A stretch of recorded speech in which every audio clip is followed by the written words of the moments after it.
بسم اللہ الرحمن الرحیم۔ زینب ٹی وی کی طرف سے میں آپ لوگوں کے ساتھ رسول اللہ صلی اللہ علیہ وآلہ وسلم کا بہت ہی پیارا فرمان شیئر کرنے جا رہی ہوں کہ جنت کے پودے کون سے ہیں۔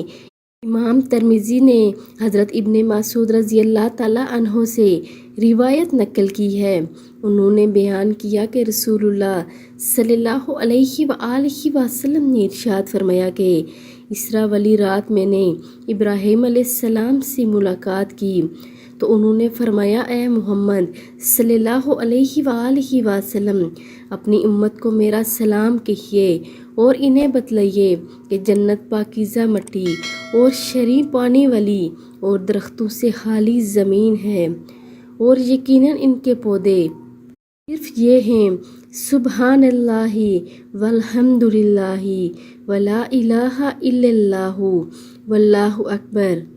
آپ لوگوں نے بھی ان کلمات کا ذکر کثرت سے کرنا ہے اور اس پر لازمی عمل بھی کرنا ہے۔ جزاک اللہ۔